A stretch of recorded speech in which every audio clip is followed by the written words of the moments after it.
Ladies and gentlemen, please welcome host of The Michael Knowles Show, Michael Knowles.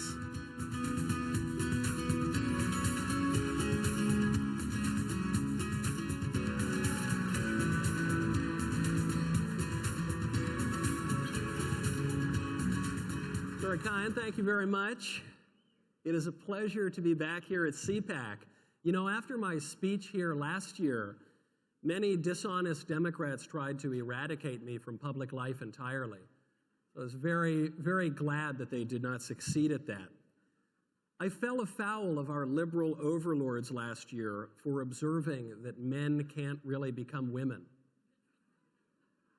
I stand by the observation. I think most people probably agree. But what that whole little kerfuffle demonstrated was that America is experiencing an identity crisis. We no longer know who we are.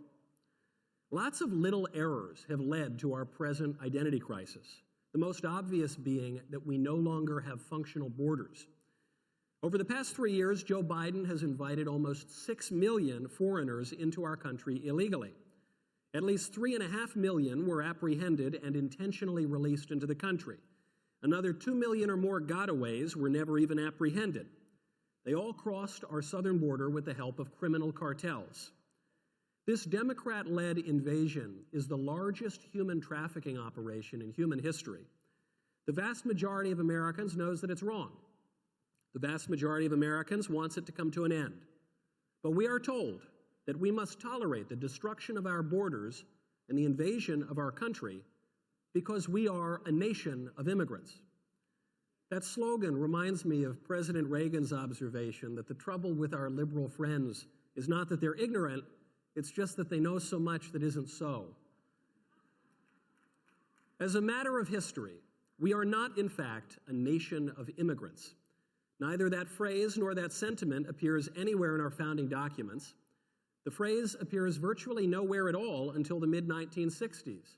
Coincidentally, at precisely the moment that Democrats first imposed a policy of mass migration, because they believed, as they believe today, that doing so would give them a permanent electoral majority.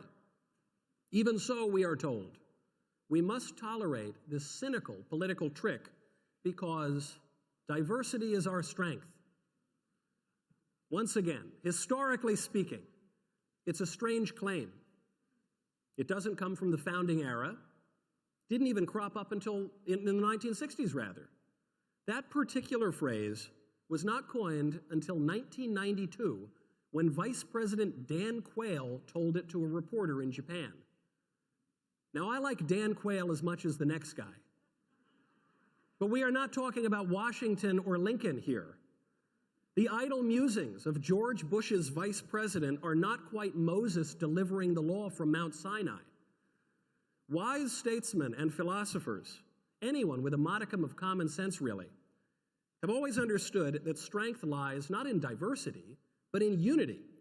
We are not the divided states of America, at least we're not supposed to be. We're the United States of America. When we face an enemy, we don't endeavor to stand divided. We want to stand united. E pluribus unum. For most of our history, America kept immigration in check. We placed strict limits on it.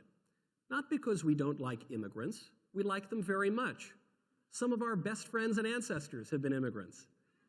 But we had always understood, as all wise statesmen have understood, that a country with an unlimited influx of unassimilated foreign people becomes unstable and risks losing its very identity, without which no nation can be any good to anyone.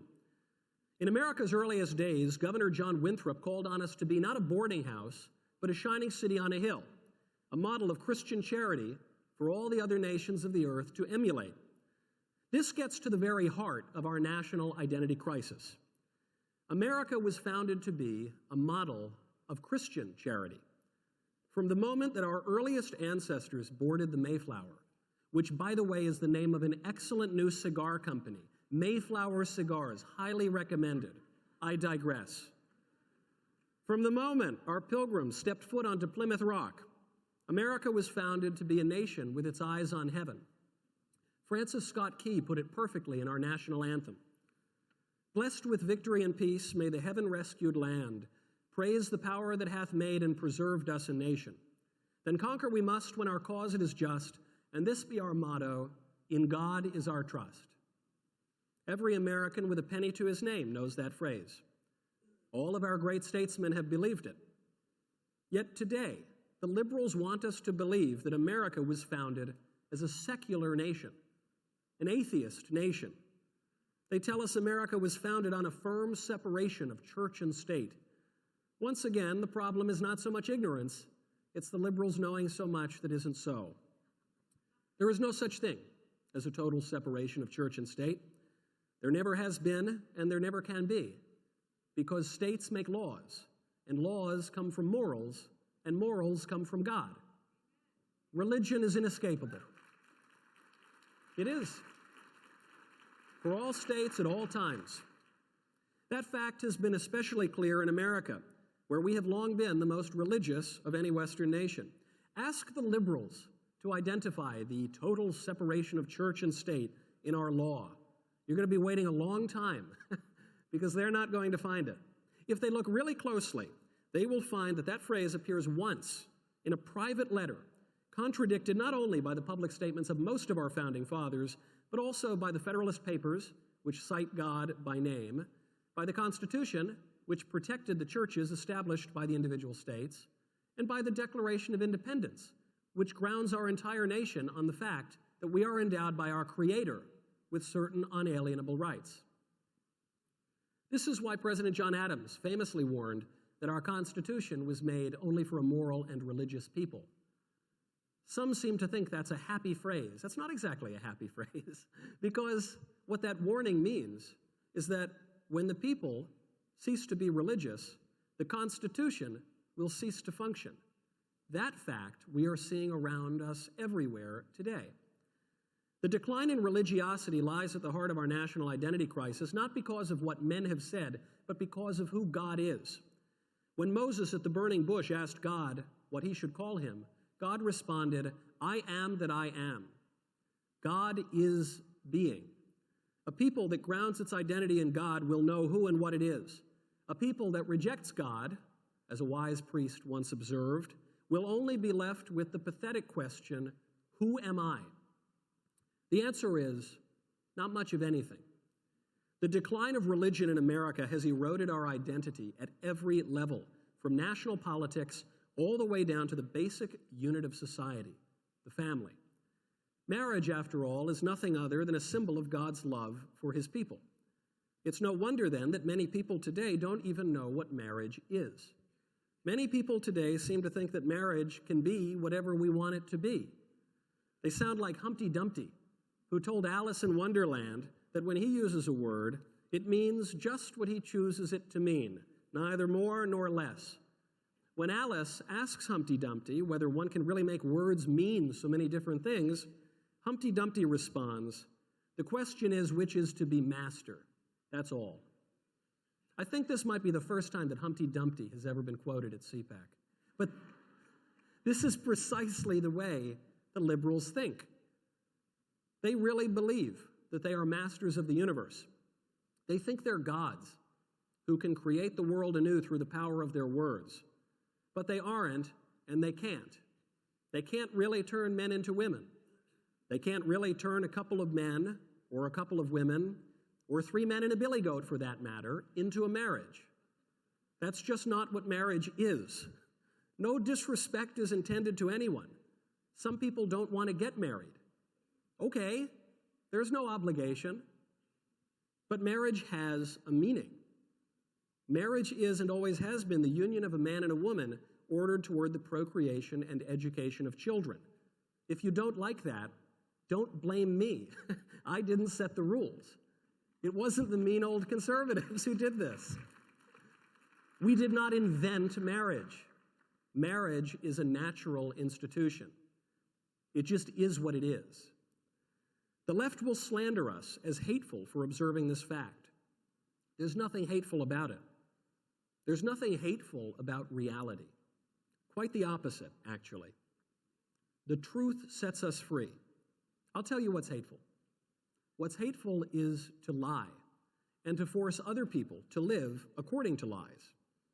Liberals can rewrite the definition of any word they please, but they can't make men give birth. They can't. Ultimately, they can't change reality. Just won't happen. So they tell more lies. They claim today that individuals have a right to a child. But of course, no one can ever have the right to a child because children are people. And no one has the right to another person because those people have rights themselves.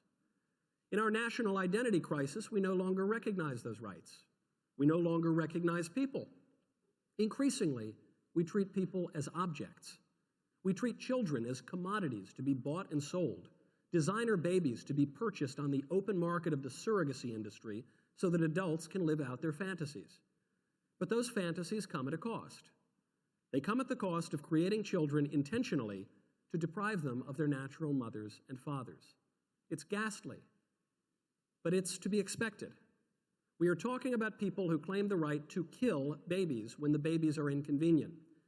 If we have the right to kill babies, surely we have the right to buy and sell them too. If we have the right to give and take innocent human life, then we have the right to do anything. We are as free as God himself. But we aren't God, and increasingly we aren't free. We are less free today than we've ever been in this country, because there's no such thing as freedom without limits. Everything in this life comes with a trade-off. It comes at a cost. People gain the freedom to get rid of babies that they don't want. The cost is that babies lose the freedom to live. Men gain the freedom to use the women's bathroom. Women lose the freedom to have their own bathrooms. Foreigners gain the freedom to enter our country as they please. Americans lose the freedom to make our own laws. Drug addicts gain the freedom to shoot fentanyl on the streets of the city. Citizens lose the freedom to walk down their sidewalks in safety and peace. The freedom liberals offer is the dubious freedom of the drug addict. It's the freedom to follow our lowest appetites, to deny our reason, and ultimately to destroy ourselves. It's the freedom of Satan in Paradise Lost to make a hell of heaven and a heaven of hell. It's the freedom of abject slavery, and it has made a hell of our country everywhere it's taken hold. The freedom the liberals promise is liberation from all limits, liberation from borders, from laws, standards, norms, family, even from biology. It's a false freedom, a siren song. To liberate a nation from its borders is to erase the nation.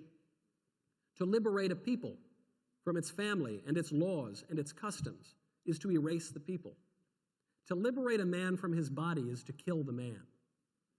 True freedom is not the license to languish alone in ever stranger fantasies, but rather the right to flourish, all of us together, in reality. True freedom, to borrow another phrase from St. Ronald, is a national policy based on what we know in our hearts is morally right. How do we know what's morally right? Because we have brains. Even the liberals, I'm pretty sure. I'm not totally positive, but I'm pretty sure at least most of them do.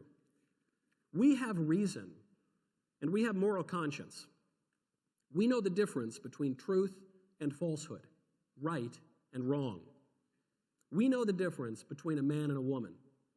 We know the difference between an American and everyone else. Our problem is not so much one of confusion as one of cowardice. If we lose our national identity, the fault will lie with our refusal to acknowledge our convictions and to act on them. Governor Bradford tells us that the earliest Americans faced a similar crisis of identity. So they left a world of charming comforts and false freedom because they knew they were pilgrims and looked not much on those things, but lifted up their eyes to the heavens, their dearest country, and quieted their spirits. Our forebears knew who they were. The moment we once again follow in their footsteps is the moment we will remember who we are, too. Thank you very much. God bless you, and God bless America. Thank you. Thank you very much. Thank you. Very kind. Thank you. Thank you so much. Thanks.